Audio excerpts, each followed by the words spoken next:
Saudações a todos os participantes desse curso de especialização em cidades resilientes a desastres da Universidade Federal de Juiz de Fora. Estou muito grato por este convite para poder compartilhar e construir conjuntamente esse conhecimento sobre o financiamento da resiliência a nível local, que são grandes desafios e quando pensamos que estamos trilhando um caminho de conhecimento e preparação e planejamento para estruturar os planos e programas que nos ajudam a reduzir o risco de desastres, nos deparamos com o grande desafio de obter os recursos de como gerimos todos os esforços que podem estar em torno disso. Eu sou Yezid Fernando Ninho, conselheiro do setor privado do Escritório das Nações Unidas para a Redução de Riscos de Desastres do Escritório Regional para as Américas e Caribe, e parte do meu trabalho tem a ver com o fortalecimento do trabalho das redes Arise, que são lideradas pela UNDRR. Para o setor privado, também são redes geridas e promovidas por este mesmo setor, que estão empenhadas em não apenas tornar os negócios resilientes, mas também criar sociedades resilientes diante de desastres e, por meio disso, nos permite entender um pouco quais são as necessidades, capacidades e possibilidades que o setor privado tem para contribuir com a construção da resiliência. E eu quero começar esse espaço lembrando algumas coisas que todos nós vivemos e todos sentimos durante esse processo de desastres, especificamente enquanto a pandemia estava ocorrendo. E, bem, eu tive um papel consultivo próximo ao governo nacional da Colômbia, onde estávamos nas primeiras discussões, quando a emergência foi declarada na Ásia e os casos começaram a aparecer na Europa e as projeções começaram a ser feitas.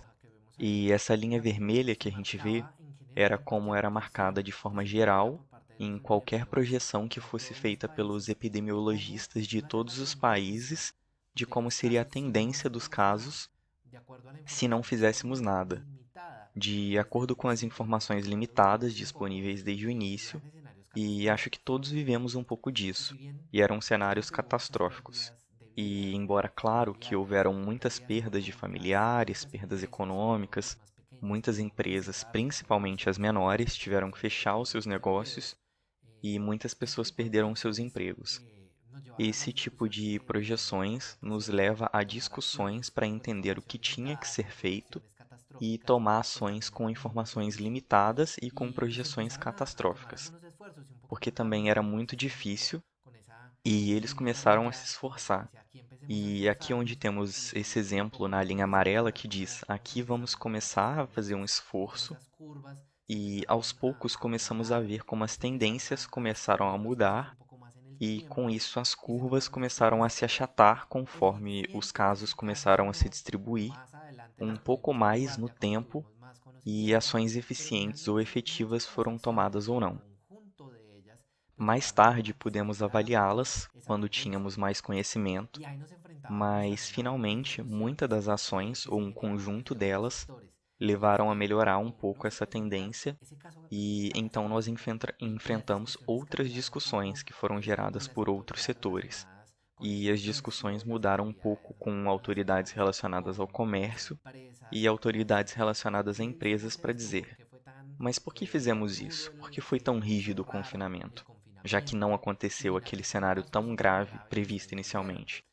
E bem, na verdade esse cenário não aconteceu porque tomamos as medidas e chegamos a esse ponto, a essa área aqui, que está marcada em azul, que diz sobre como reagimos demais. Mas vamos lembrar que estamos em um cenário de alta incerteza, com pouco conhecimento, com algumas projeções bastante críticas e tendo que tomar essas ações. Enfim, podemos dizer que ajudaram e que, embora tenha sido grave, talvez pudesse ter sido pior. Chamamos isso de paradoxo da prevenção e sempre nos deparamos com esse paradoxo de prevenção sempre que estamos em ações preventivas, em redução de riscos. pois vamos enfrentar o fato de que colocamos cenários críticos no que pode acontecer se não investirmos, se não fizermos, e finalmente, quando não ocorre, vão dizer que gastamos mal o dinheiro. É algo que é importante considerar, saber que existe e saber o que pode acontecer. E vamos ter que enfrentar essas discussões e temos que estar preparados. E estamos vendo isso nesses números publicados pela OCDE, a Organização de Cooperação para Desenvolvimento Econômico, que busca mostrar como é esse impacto no produto interno bruto dos eventos catastróficos dos desastres, incluindo os de origem natural, os de origem cibernética, o terrorismo e todas as questões sociais e doenças infecciosas, como o Covid-19, porque vemos como em diferentes países houve um impacto significativo do produto interno bruto, e não precisa ser um impacto de 50% no PIB para chamar a atenção, mas um impacto de 0,8%, como aparece no Chile, ou um impacto de 1,8%, como na Nova Zelândia, que pode ser muito grave, principalmente em momentos de crise e recessão econômica, onde as projeções de crescimento são muito pequenas e perder esse pouco de crescimento devido aos desastres também pode ser bastante grave e importante. E em dados publicados pela EMDAT, que nos permite analisar de forma global, discriminados por países, por regiões, por continentes, qual é esse impacto e como estão sendo gerados esses desastres. Também nos ajuda a orientar a alocação de recursos e entender por que é importante investir em proteção e prevenção. E só em 2022, nos dados publicados pela EMDAT, vimos que 387 desastres foram reportados e estão registrados nessas bases de dados, dos quais mais de 30 mil mortes ocorreram e 185 milhões de pessoas foram afetadas. E para o que nos interessa nesse momento, o que queremos falar é que 223,8 bilhões de dólares foram perdidos como perdas econômicas devido a esses desastres, e também vemos como essa proporção de perdas econômicas se apresenta de forma diferenciada nos diferentes continentes e no nosso continente das Américas, já que representa quase 70% das perdas econômicas que ocorreram em 2022. E ainda mais impressionante é que apenas 41,6% dessas perdas foram seguradas. E isso é muito importante ressaltar, porque parte desses instrumentos financeiros é de seguro. E aqui a mensagem que queremos transmitir é que muitas vezes queremos e vemos as empresas trabalhando um pouco para dentro, e a mensagem que podemos construir com elas de que não é o único edifício em pé, que trabalhar em conjunto vai ajudar a empresa a ser realmente resiliente, não por causa da sua infraestrutura.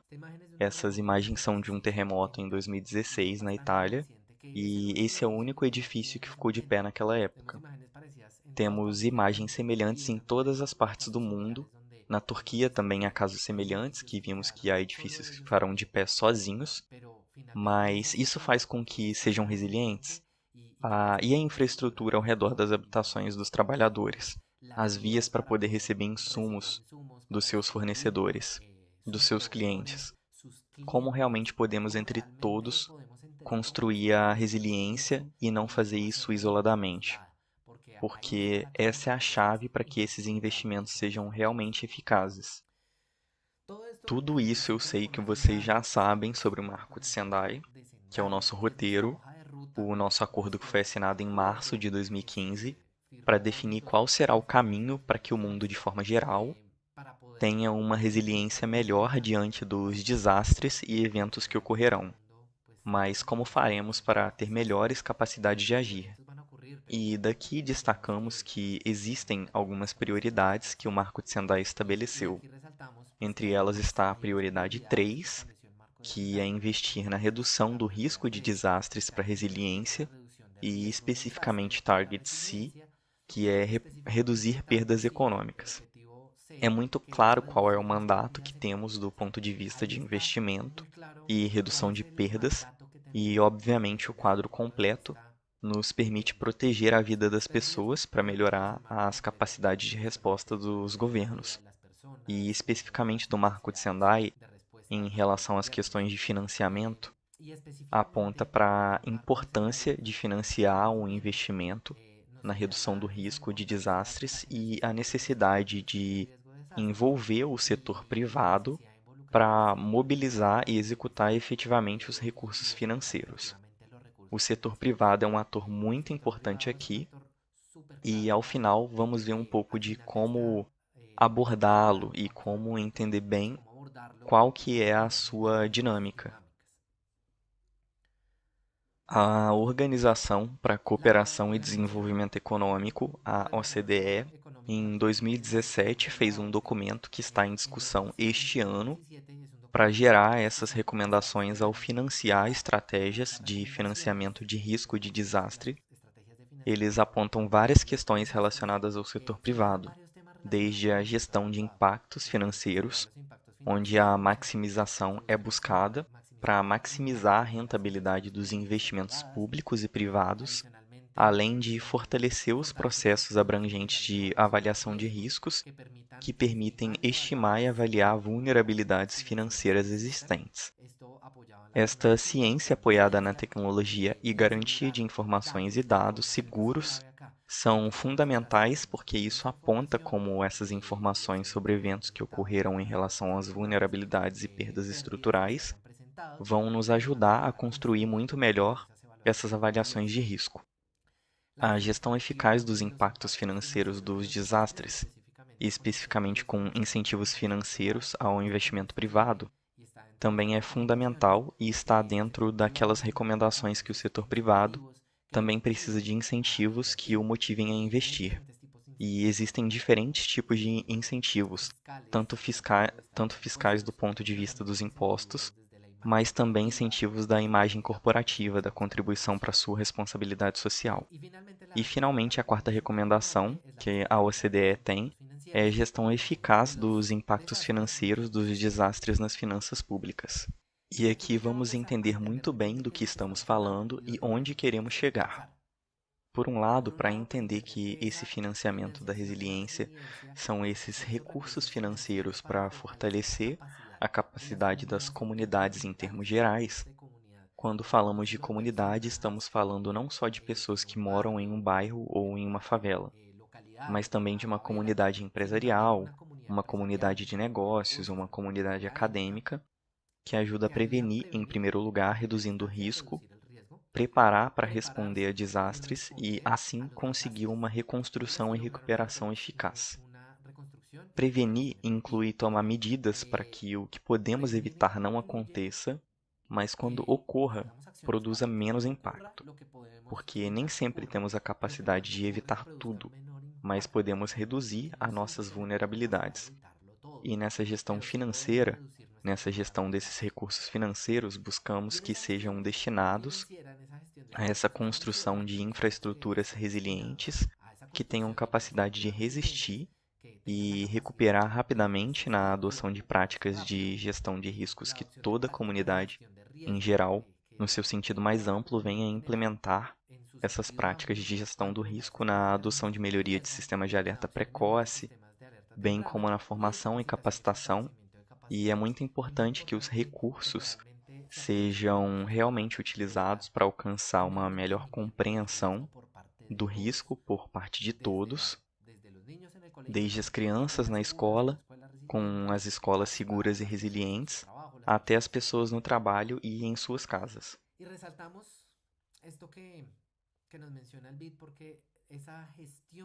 E destacamos isso que o BID menciona, pois essa gestão financeira do risco de desastres, o Banco Mundial nos aponta que é preciso garantir que esse dinheiro chegue às pessoas que dele precisem e no momento em que mais precisam. E isso implica também na prevenção, não só no final, que é o que quase sempre estamos percebendo. Para poder lidar com os danos e destruição causados com o uso do planejamento financeiro para proteger os investimentos, e isso é muito destacado quando falamos do setor privado. E é isso que queremos dizer ao investimento que você está fazendo. Um investimento de capital em um negócio porque tem uma infraestrutura porque tem uma rede de fornecedores, uma rede de clientes com quem está trabalhando, em uma rede com vários stakeholders que devem ser protegidos, porque é dinheiro que está sendo investido, é dinheiro que se pode perder, é tempo e outros recursos adicionais que estão alocados para esse trabalho. Como enfrentar os custos dos desastres antes de acontecer e também a entender que pode acontecer e o que pode acontecer, como pode nos afetar, quanto pode custar e como vamos responder a isso. Isso também é super importante porque muitas vezes nosso planejamento termina em entender o que pode acontecer, como eu evito e como eu respondo. E agora, como eu atendo, como eu dou uma resposta imediata às pessoas afetadas para alguns danos na infraestrutura básica. Mas no final há outros custos muito maiores para a sociedade reativar de uma forma geral. E boas lições da pandemia, essa reativação econômica que se procurava e que em grande parte foi bem sucedida ou não, em muitos países não é 100%, mas no final, quanto vai nos custar voltar aos níveis que tínhamos ou melhores? E melhorar a velocidade de previsibilidade e transparência na resposta. Pois a base de ser preditivo é ter boas informações e ter bons dados, e isso se consegue com recursos, onde temos que investir para podermos coletar informações e recolher dados que nos permitam entender os eventos, os desastres, como ocorreram, como impactam e como podemos tomar ações preditivas contra isso.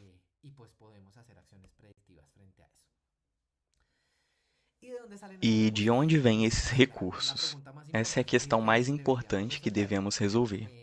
Existem recursos públicos e com certeza todos os participantes desse curso sabem muito bem e podem lidar muito bem com as diferentes fontes de recursos dos países em geral da região.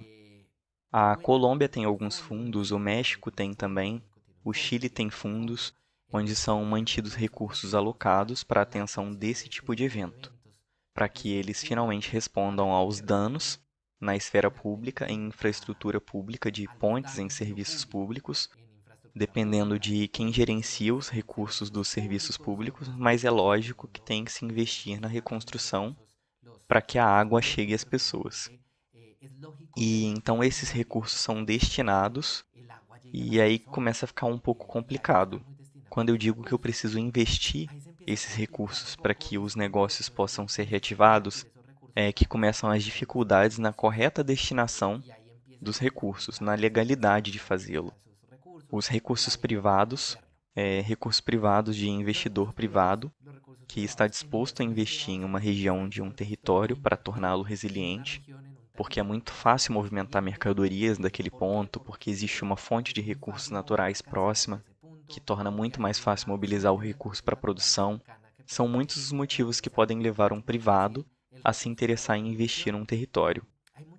E não só pelo território e pelo negócio, mas se pensarmos nesse investimento e o informarmos do risco, e que o investimento seja resiliente, e que você saiba que vai construir uma infraestrutura em uma zona industrial, para que a zona industrial seja eficaz, eficiente e resiliente aos desastres. Além disso, por que não reforçamos o investimento para melhorar um leito de um rio, para melhorar algumas encostas que podem afetar diretamente ao parque industrial, por exemplo, ou em estradas, pois daí podem ser geradas essas alianças público-privadas e que irão beneficiar ambos.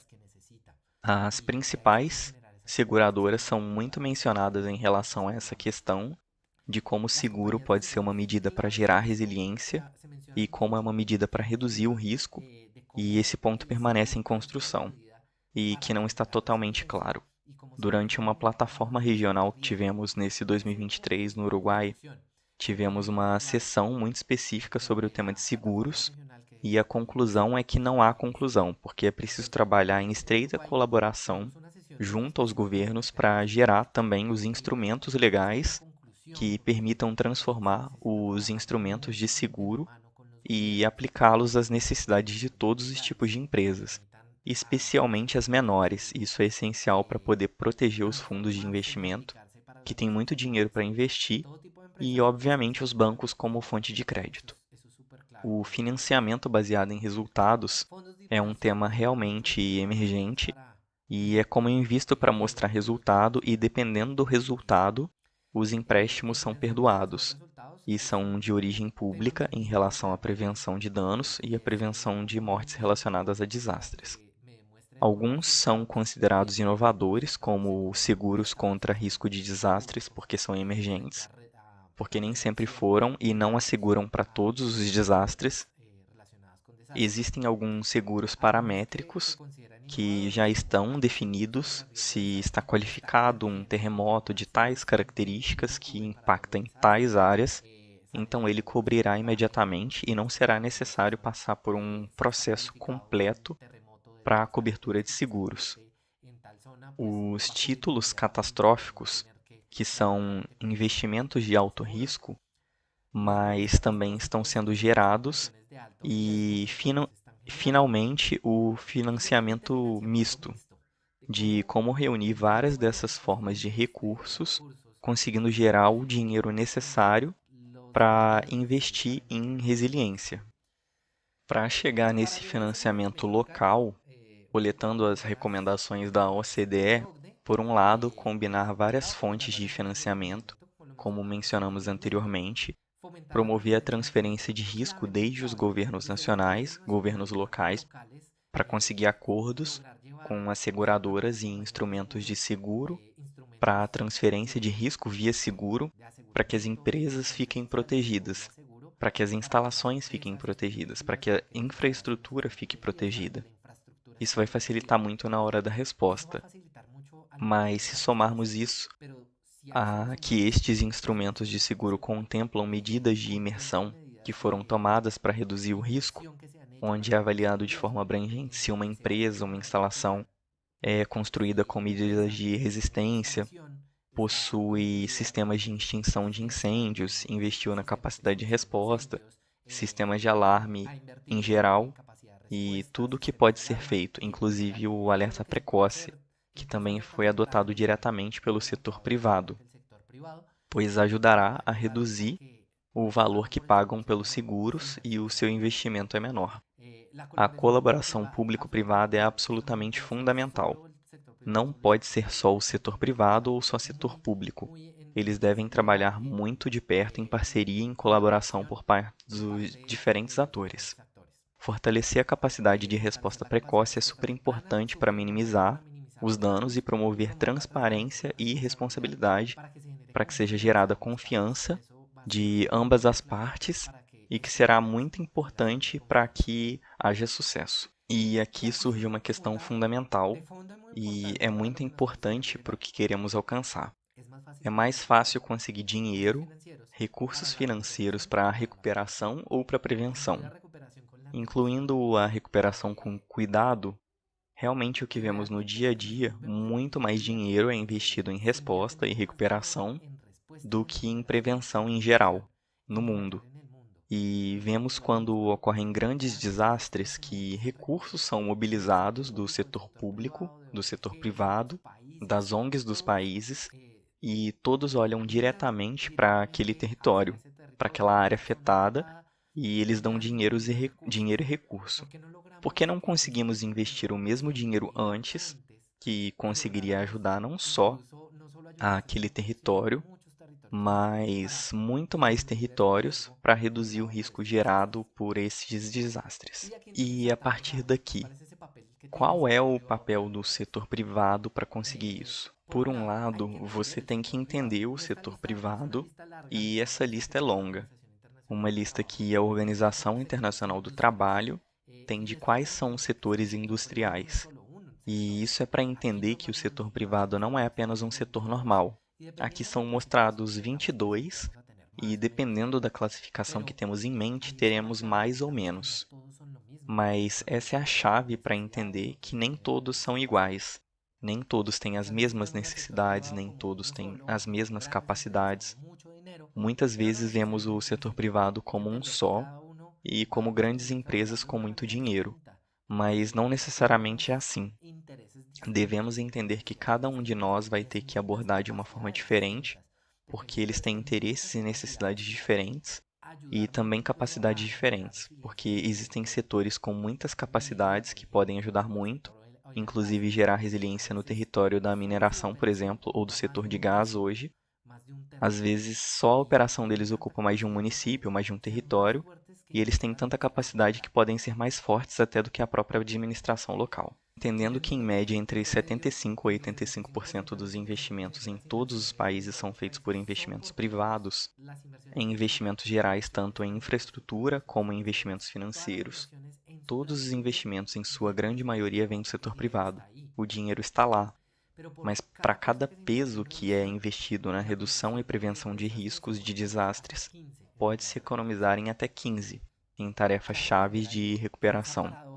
Entenda que esse paradoxo de prevenção que é indicado aqui é o quanto estamos economizando, e é o mesmo quando investimos em infraestrutura resiliente, pois para cada peso que investimos, estamos economizando 4, ou para cada dólar que investimos ou cada real que investimos, estamos economizando 4. Vamos entender qual é a dinâmica empresarial para poder abordá-la de maneira correta.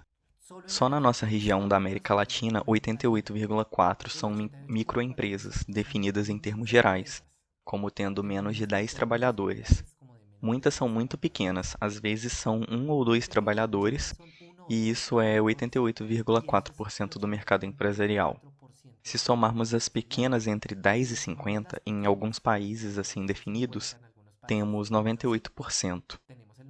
E já o conceito geral de MPMEs são 99,5% de todas as empresas da região.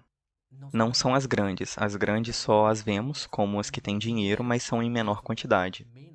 E da mesma forma, essas empresas, as MPs, MEs, as micro, pequenas e médias empresas, que geram 61% do emprego na região, 61% das pessoas que trabalham estão nessas empresas que enfrentam muitas dificuldades. Por outro lado, barreiras para financiamento do seu dia a dia, de como vão sobreviver no mercado, não têm garantias, não têm como responder a um empréstimo, por isso vão ser negados. Deparam-se com processos burocráticos que não conhecem, muita burocracia, e esses processos às vezes não são claros para eles. E o pequeno empresário também não tem tempo, porque tem muitas tarefas no seu cargo. Então, essas vidas não são tão simples e fáceis. E às vezes não são transparentes e geram mais custos, porque como são pequenas empresas, vão cobrar uma taxa de juros mais alta, custos financeiros mais altos, sem produtos suficientes no mercado que se adaptem às suas necessidades. Já vimos que são setores diferentes, respondem de formas diferentes, têm capacidades diferentes, não têm conhecimento de como funciona o mercado financeiro. Aliás, por serem empresas novas e com algumas informações muito importantes, que é que a expectativa de vida em alguns países da região de uma pequena ou média empresa pode ser de 3 a 5 anos. Na Espanha, por exemplo, 80% das empresas podem desaparecer, MPs e MEs, dentro de 5 anos. Então, elas não vão gerar um histórico de crédito muito amplo que lhes permita acessar esse mercado. Há uma falta de acesso ao crédito devido ao risco para o investidor também, porque isso vai limitar eles. Destacamos a função social das empresas porque essa é a chave para abordá-las. A empresa tem uma função social que é contribuir para o bem-estar da sociedade através da criação de emprego, geração de riqueza e produção de bens e serviços para satisfazer as necessidades e desejos dos consumidores. Essa é a sua função. É para isso que as empresas existem. E é por isso que, embora isso gere rentabilidade e que a riqueza finalmente chegue a alguns parceiros, as empresas estão contribuindo para a sociedade e têm separado muitas ações tanto para a responsabilidade social, como querem contribuir para os objetivos do desenvolvimento sustentável. E hoje em dia fala-se muito sobre os critérios ASG ou ESG de meio ambiente, social e governança, e como é a sua contribuição para a sociedade, sua contribuição para o desenvolvimento sustentável através desse tipo de critério.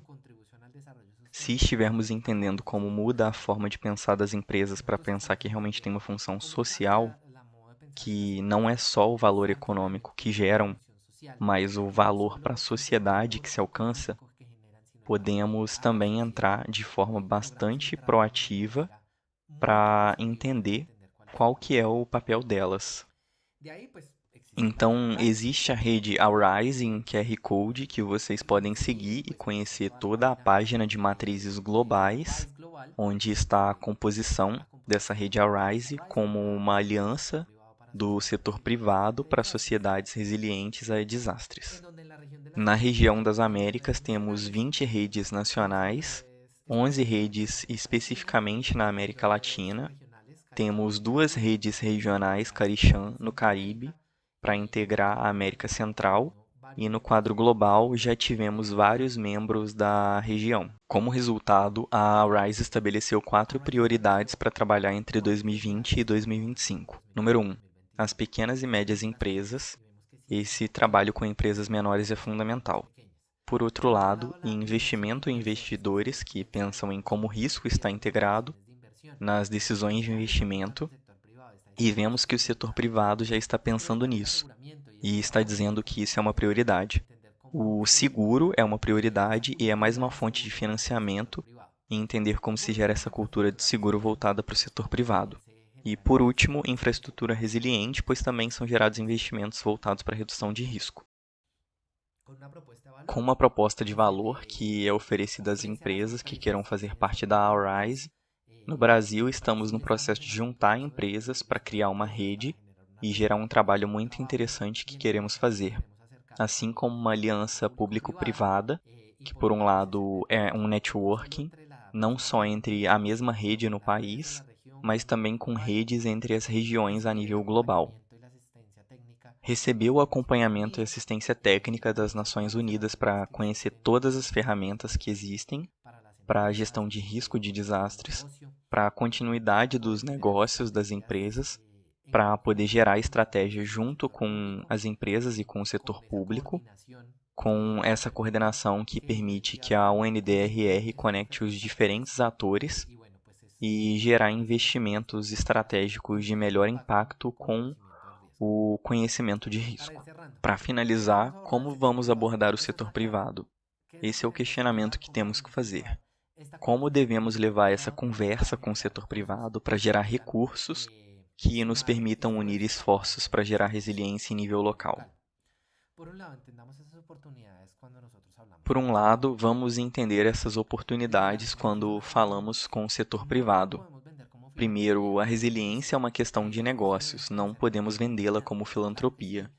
Não podemos dizer que isso é fazer o bem para a humanidade. É claro que sim, mas também precisam entender que isso faz parte de um negócio que protege seus investimentos.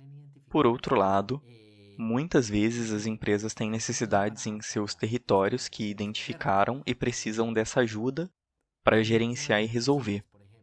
São vítimas de enchentes, por exemplo, porque há uma má gestão de água em seu território, portanto, não cabe apenas à empresa tomar ações fora de suas barreiras, mas também porque precisa de ajuda do setor público e juntos podem agregar recursos, esforços, conhecimentos e habilidades para resolver esse problema. Entender o setor e sua dinâmica é muito importante. Por isso mostramos esses dados, por isso mostramos que é preciso entender que o setor privado é formado por diferentes setores econômicos, diferentes capacidades, diferentes necessidades, como eles se movem na velocidade deles em seus negócios, que existem momentos de pico de produção em que as empresas não vão conseguir atender outras questões. Então, você também tem que entender como funciona aquele negócio para ser muito específico. Nem sempre as empresas são os antagonistas, porque isso acaba quebrando as relações e, obviamente, muitos problemas são gerados por empresas que contaminam e poluem o território, mas nem sempre é assim. E temos que avaliar também quando as empresas geraram esforços e investimentos significativos para se proteger e para trabalhar em suas comunidades ou têm boas intenções para fazer isso. Construir confiança muito claramente. Você tem que construir relações de confiança com o setor privado. Não pode começar pela ignorância do outro, não pode partir pela desconfiança das ações do outro, mas realmente construir relações de confiança que serão chave para que possamos nos entender e entender as nossas necessidades. Não imponha soluções e construa junto com a iniciativa privada, realmente fazendo um exercício de cocriação, desde a identificação da necessidade até a construção da solução.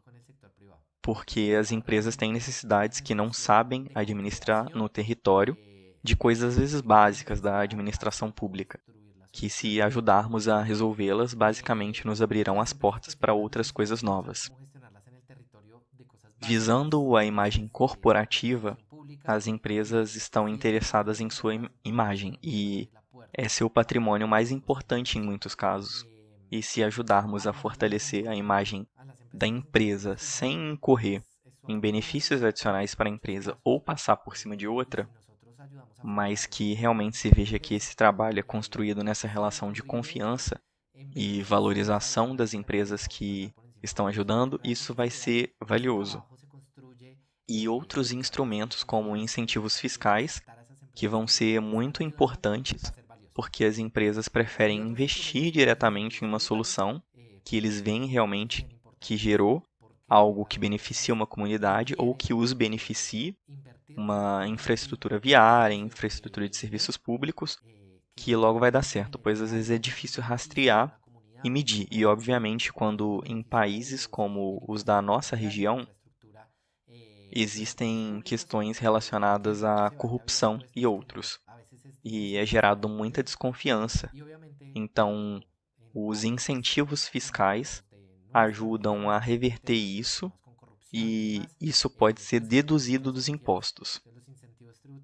Isso é bastante limitado em alguns países e essa lacuna ela tem diminuído um pouco, mas ainda assim isso é uma possibilidade.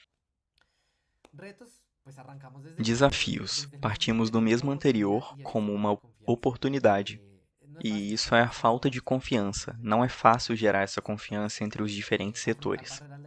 Para enfrentar barreiras legais, às vezes desde o estado do público, alocar um recurso para beneficiar uma empresa privada, obviamente não vai ser bem visto e vai gerar problemas. Isso deve ser muito bem entendido em como está o quadro regulamentar para evitar problemas, pois pode-se ter muitos bons investimentos evitando cair em um conflito de interesse, especulação ou prática de crime. A falta de conscientização do risco no setor privado é extremamente importante porque o risco de desastres não é compreendido, porque até que ocorra, não estamos cientes e isso limita que eles realmente nos ouçam e entendam que queremos trazer soluções, como dissemos desde o início, para algo que não queremos que aconteça. Desconhecimento dos atores. O setor privado às vezes não entende o Estado e não entende com quem falar, não entende com quem se conectar e, da mesma forma, o setor público não sabe quem são as chaves dentro do setor privado, que capacidades eles têm e isso deve ser fortalecido. A má reputação. Quando há uma empresa que tem má reputação e o setor público quer trabalhar com ela, obviamente isso vai gerar uma desconfiança e o mesmo vice-versa. Se o setor público não tem uma boa reputação, a empresa também não vai ficar muito desconfiada de trabalhar em conjunto. E por último, mas não menos importante, a velocidade do setor privado é muito rápida, muito dinâmica. Ele toma decisões muito rápidas, quer ação para ver as coisas e geralmente o setor público é o oposto disso, é muito mais devagar. Demora mais e isso vai gerar estresse na relação e que não está claro quando esses compromissos vão ser cumpridos. A transparência é importante e é importante mostrar por que o setor público é assim e por que ele leva um tempo diferencial para fazer as coisas e com certeza isso vai facilitar esse relacionamento. Então, para encerrar, há diferentes casos aqui e só coloquei algumas referências para que as tenham, onde foram analisadas alianças público-privadas, não necessariamente focadas na redução de riscos, mas como esse investimento público e privado pode ser fortalecido para o bem comum. Tanto a quarta geração de concessões rodoviárias na Colômbia, como o centro administrativo no México, como essa união de recursos públicos e privados ajudou a gerar bons resultados.